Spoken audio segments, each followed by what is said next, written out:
Sup shooters, my name is Logan aka Spiderhands and welcome to SB Reviews, where today we're going to be checking out some tracks from an artist named Limnetic Villains. We're going to switch over to here where we've got Bandcamp, and he's actually released quite a few, and I'm actually wondering whether these are all like the same type of genre. We might have a quick look through the rest of these at the end. But we're going to be checking out a track each from Brainjunk, Save, and Splice. And the first track is Bad Stance. And before we go any further, what I understand of this guy, half of all my music proceeds are now donated to the Irish Cancer Society in aid of cancer research from now until the end of 2021. So that's pretty cool. So when you buy this album, half of the proceeds are going to cancer research. So that's fantastic. And from what I understand also, he donates all of it on Bandcamp Fridays. So we're going to be checking out put the album art up here. Does it get bigger? It does. Look at that beautiful album artwork. That's pretty dope. I like the colors and everything in there. It's so exciting, man. Brainjunk. Let's listen to this first track, Bad Stance.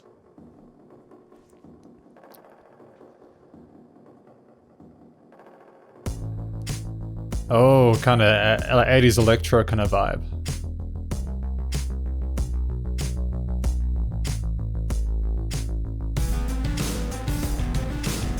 Oh.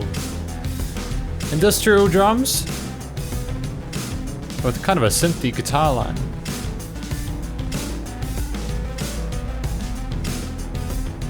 I love the overall vibe of it, dude.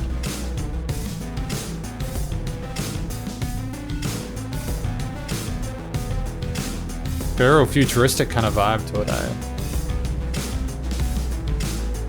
Kind of feels like it'd be at home in a cyberpunk.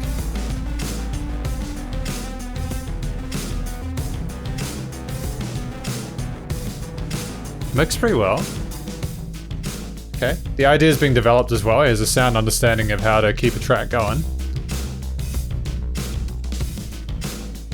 Man, those drums are pretty solid, aren't they? I like them. Oh, we got some vocals coming in quietly.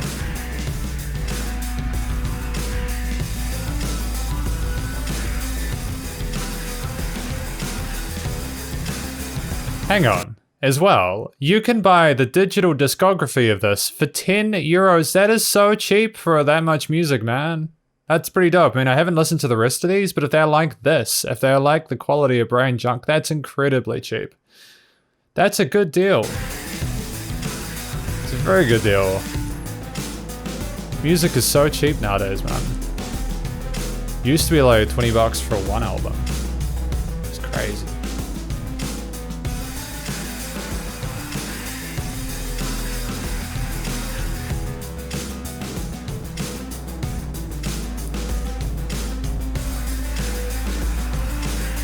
Give me a kind of a 9 Inch Nails kind of vibe, eh? Brainjunk.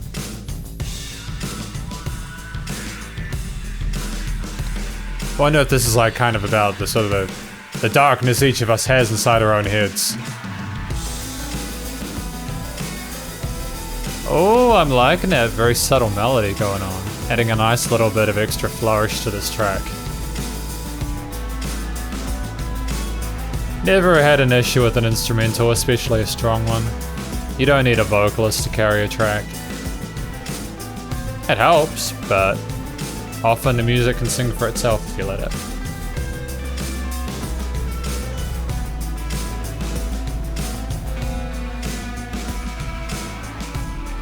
Kind of discordant, but also incredibly melodic and weirdly beautiful.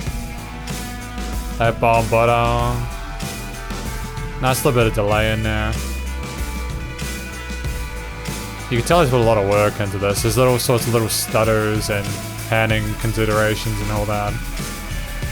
And there's 10 tracks in this. This is ridiculous.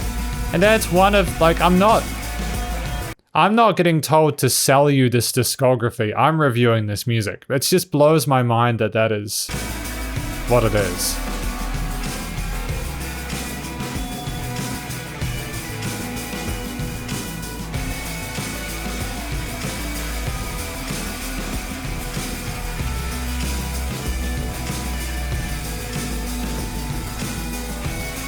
But well done. Fantastic effort.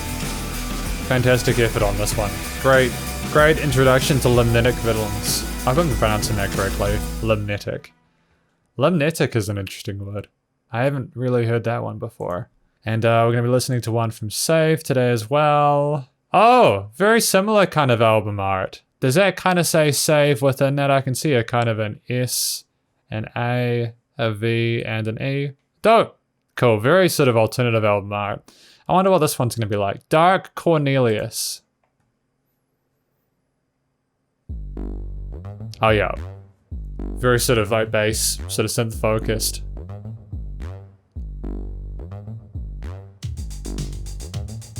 I'm loving the vibe of these electric drums.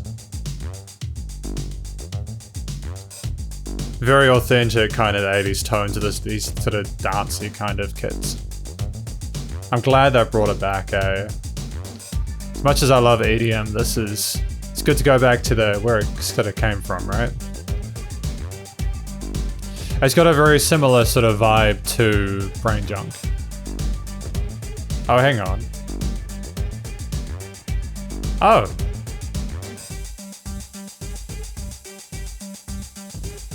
Sorry, I was meant to start with the first track. We can continue with Dark Cornelius, that was my bad. It would have been a shame to only listen to a 2-minute track anyway, so wouldn't it? Get as much as I can out of this guy. Makes great music.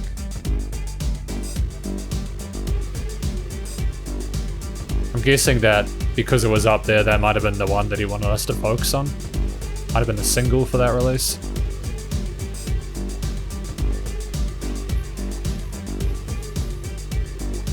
I'm liking the old sound to that synth. I'm trying to figure out how we would make that.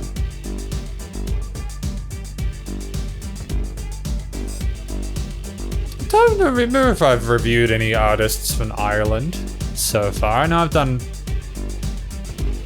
a few around that part of the world, but don't know necessarily about if I've reviewed any Irish artists. That's the first time then, that's pretty cool.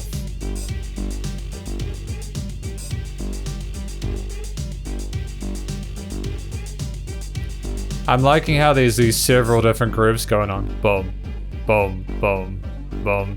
And how the drums just keeping that straight eighth. 1E and a 2E and a 3E and a 4E and a kind of... Yeah, that 16th note groove there. And then those kind of synths like whoa, coming to half notes. They're competing, but they're also working as a team at the same time. Competing for attention, but working together to save face. I do like Dark Cornelius. There is a fair bit of darkness to this music as a whole.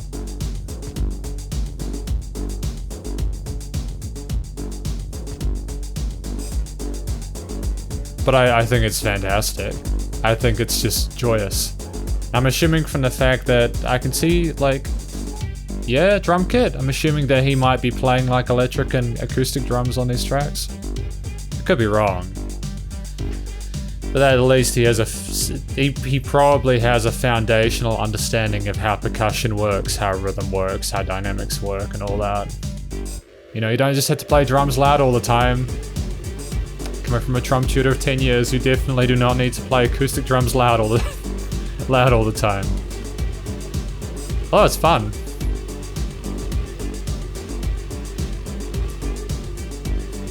Cool. This was more of a sort of more of a general kind of viber, you know?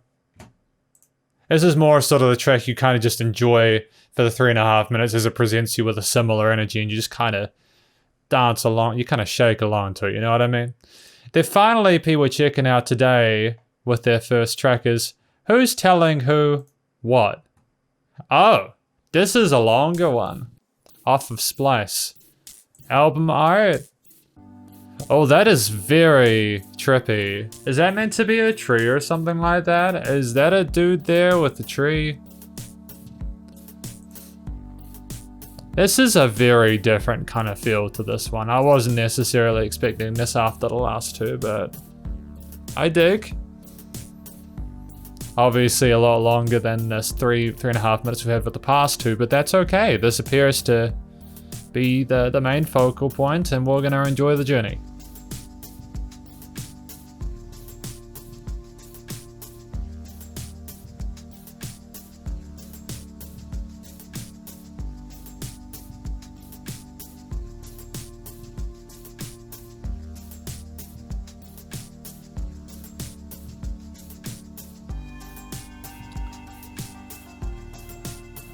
I wonder where we're going with this. That's a really sort of... That theme sounds like it's longing for something.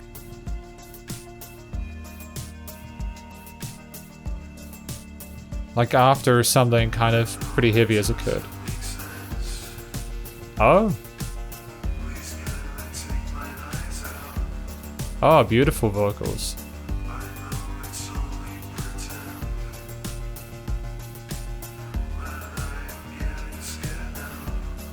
Hey, well done. I'm liking this. It's good to hear him singing. Got a bit of stereo pan in that synth there. That's an interesting touch.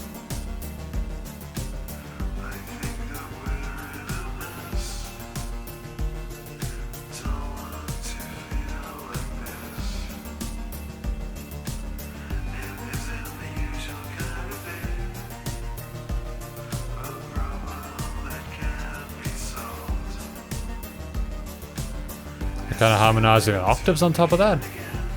Developing this verse quite well. Drums are just looping. Being that floor they need to be.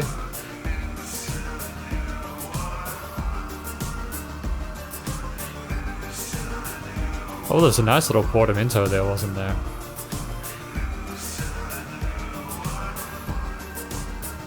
There's a sort of a mild melancholy to this.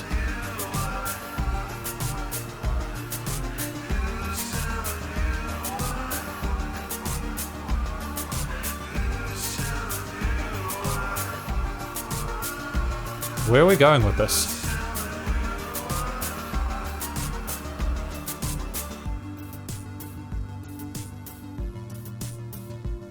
Oh, it's nice to go down a little bit in intensity. Good understanding of their energy requirements. You know, I don't just want to be up here all the time. You want to have bits where you come down and up. You tire people out if it's too heavy all the time.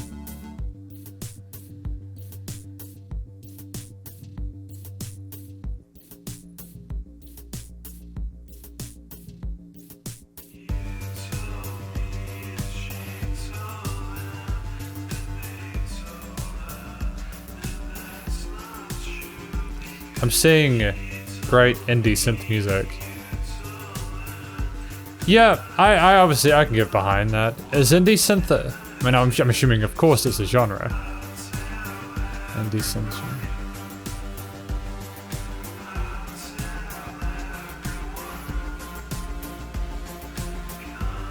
Indie synth is an interesting name. Because indie... What is indie music? What is indie music? Is it like an independent artist? Is it meant to be alternative? Because there's also alternative as a genre. Or is alternative rock like a different type of rock? What is indie synth? Is it synth-based indie music? Ah, I'm gonna have to think about this for a bit.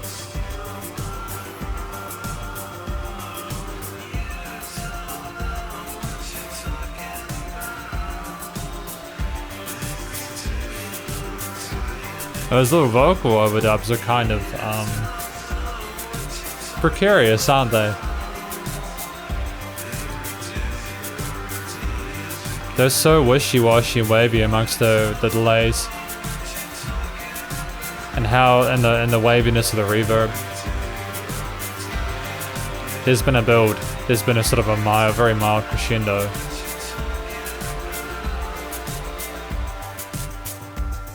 Not particularly with the drums. The drums have been the same the whole time, but everything else.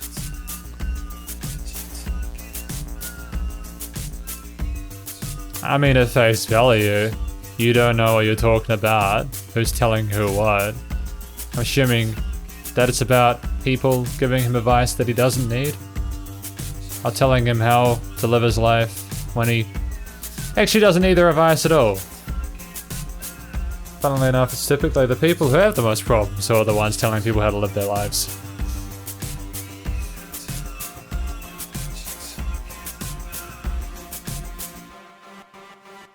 Nice little finish here. And a hook to finish. Nice choice for an outro. I've enjoyed this experience listening to Limnetic Villains. I have.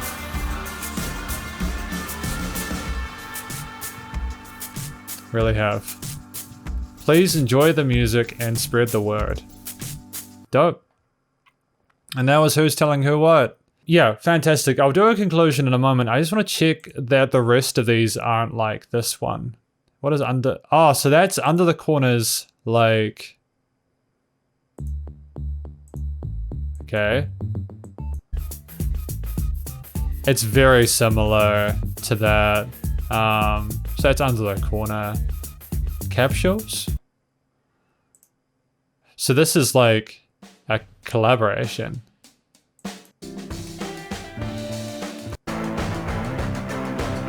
All right, so I can hear Neil McCaffrey's sort of direction in there with Limnetic Villains. It's nice. It sounds like there's a little bit of compromise just in that little bit we listened to. An Electronic Rising EP. That's some interesting album art, isn't it? Ah, we're getting back to his bread and butter in this one. Those low bassy synths. Lots of air and suspension. Oh, we're working with some sort of bell work on the cymbals. That's dope. And the Electronic Syncing EP, which I assume is the sequel to no, it's the one before it, I think. Seeing as it came out in the year before. Oh. So he's had a pretty fundamental understanding of how to mix and master and produce music for like a few years now.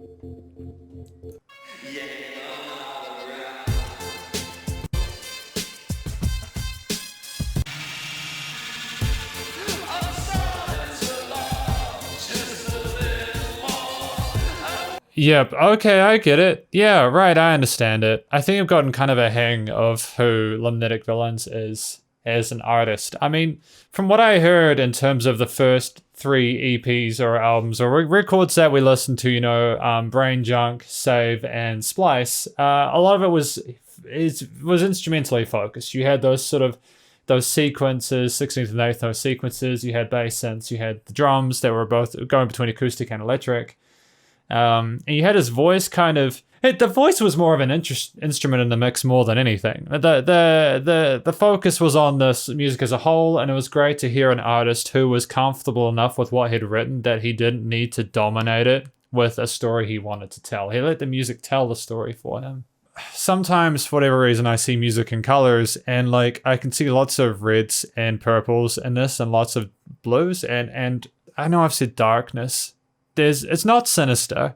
It's sort of like a sort of neo-gothic kind of industrial vibe I'm getting from this music as a whole. A lot of the sort of post-rock, sort of including the synth stuff in here as a replacement for a lot of sort of the traditional guitar lines that would typically go with something like this. But having those 80s drums coming in, it's just a lot of interesting bits and pieces that came together to create some releases that have been stylistically consistent to Limnetic Villains, and that also sound pretty fantastic. I think that this guy is obviously quite talented. He's been producing music for several years now and releasing it. He's got a total of 8 releases on Bandcamp. That's pretty friggin' amazing. You know, a lot of people struggle to make one. You know, and for him to do it, for the vast majority to have been by himself, and then for him to also have done a collaboration is something not to scoff at. Well done to Limnetic Villains on this. And also, again, remembering that half of the proceeds from all the work he's doing until the end of 2021 are going to the Irish Cancer Society and aid of cancer research. So it's like if you were to go to Bandcamp and buy some of his records or get the full discography for like 10 euros. Half of that is going to be going to help people sort of, and I sound like I've potentially got a bit of a bias for him because of this. It's literally the case of if this guy was writing really terrible kind of crappy music, it would be doing more harm than good for the cause he's trying to support. Like musically, it was sounds that there was, when there was tension, it sounded almost deliberate. There was a clear, distinction and sort of personality to each track, despite the fact that he used a lot of similar sort of instruments. Even between the EPs, there was a change in the flow of it. It's not like he's just doing the same thing. He's trying different things with each. I do think that it's just refreshing. The last thing I want to say is just refreshing to hear someone, I don't know what age he is, but just even his earliest releases, like when we listened to very briefly that I Don't Like Blue Pen, which I think might have been the one he put out in 2013. For it to sound that good and that clear back then is pretty spectacular. So that is basically my review of Limnetic Villains. Great cause, and outside of that, just a phenomenally talented instrumentalist and musician, songwriter who is going to go places. And already has, and is literally doing great things as we speak. Thank you for watching this review of Limnetic Villains' various tracks. I will make sure to link the EPs to them per track name. Thank you very much for watching this, and hopefully you go and check out Limnetic Villains' various social medias and their Bandcamp. From what I understand, they've also got a competition going on their Facebook right now. So it might be worth checking that out. Stay cool, stay safe. Please remember to support your local musicians and artists at this point in time.